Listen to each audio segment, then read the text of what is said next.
Selamat berjumpa kembali dalam perenungan kita hari ini. Setelah beberapa hari yang lalu kita telah merenungkan bagian yang pertama dari Yeremia pasal 2 ayat 1 sampai 13. Bagaimana supaya iman kita, kehidupan kita tetap berpaut kepada Allah, tetap mengarah kepada Allah sebagai satu-satunya sumber berkat, ialah pertama dengan tetap pada kasih mesra. Allah setia dengan kasihnya, Allah tidak pernah berubah. Maka demikian juga dengan kita hari ini, kita tetap setia kepada Allah, kasih kita tidak pernah berubah terhadap Allah, bagaimanapun suka duka perjalanan kehidupan kita.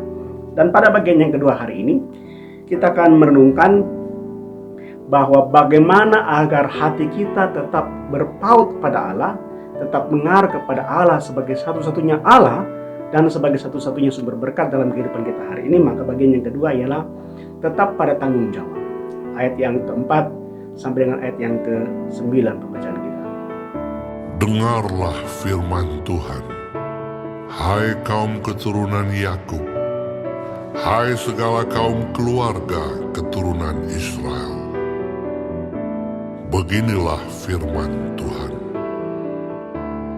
Apakah kecurangan yang didapati nenek moyangmu padaku, sehingga mereka menjauh daripadaku, mengikuti dewa kesia-siaan, sampai mereka menjadi sia-sia. Dan mereka tidak lagi bertanya, di manakah Tuhan yang menuntun kita keluar dari tanah Mesir, yang memimpin kita di padang gurun, di tanah yang tandus dan yang lekak-lekuk, di tanah yang sangat kering dan gelap, di tanah yang tidak dilintasi orang dan yang tidak didiami manusia. Aku telah membawa kamu ke tanah yang subur untuk menikmati buahnya dan segala yang baik daripadanya. Tetapi segera setelah kamu masuk, kamu menajiskan tanahku. Tanah milikku telah kamu buat menjadi kekejian. Para imam tidak lagi bertanya, di manakah Tuhan?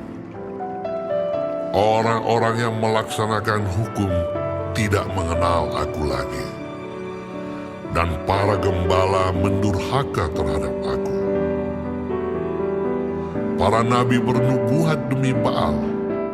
Mereka mengikuti apa yang tidak berguna. Bapak Ibu Saudara-saudara, betapa Tuhan dalam pembacaan kita hari ini melaksanakan segala yang telah difirmankannya. Tuhan tidak pernah lupa dengan perkataannya. Tuhan tidak pernah lupa dengan janjinya, memberkati Israel, melindungi Israel, menjaga Israel, memberikan kepada mereka ketentraman. Tetapi tetap saja bangsa itu serong hatinya terhadap Allah, menyembah kepada Allah-Allah lain.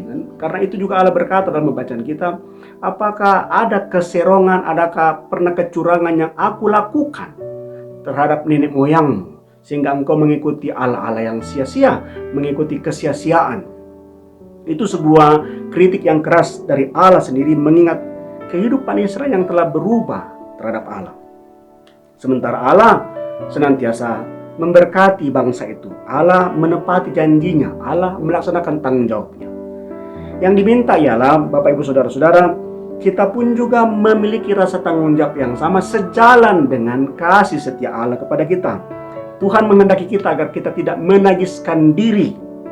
Kita sebagai orang-orang yang dipilihnya, kita sebagai pemimpin-pemimpin dalam masyarakat, pemimpin dalam keluarga, pemimpin dalam jemaat, sebagai imam, sebagai nabi, kita diminta agar kita bertanggung jawab dengan hukum-hukum yang Tuhan nyatakan kepada kita, dengan aturan-aturan Tuhan.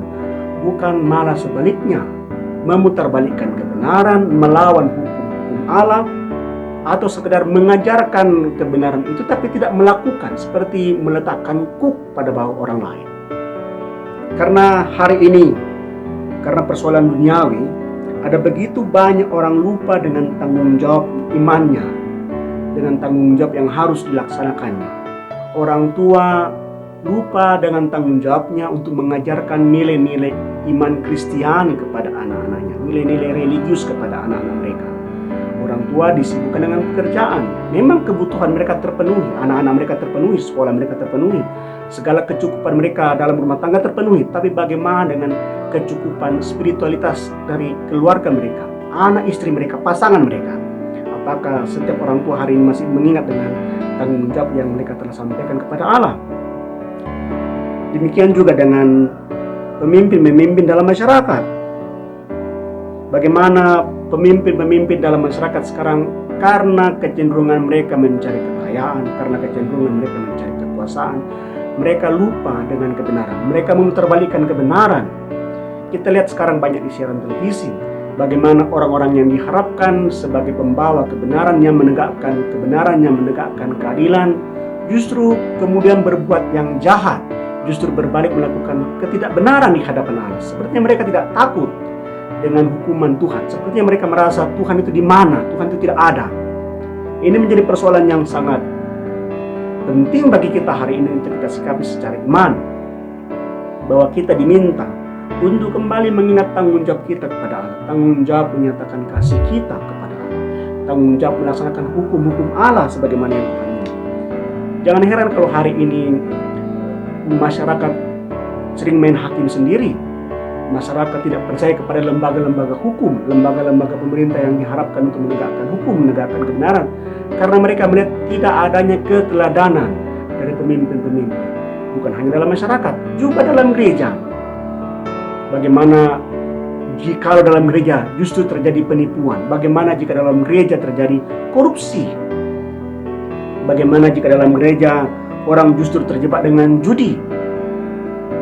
Kesetiaan adalah tanggung jawab. Kesetiaan adalah tanggung jawab, dan tanggung jawab adalah keharusan untuk kita lakukan, kita laksanakan. Kita sebagai orang-orang dalam jemaat, kita sebagai orang dalam masyarakat, kita sebagai orang dalam keluarga, dalam komunitas keluarga. Jadi kalau hari ini kita belum memberikan keteladanan yang baik kepada anak kita, kepada orang-orang yang kita pimpin, kepada jemaat, dengan demikian kita belum setia di hadapan Tuhan.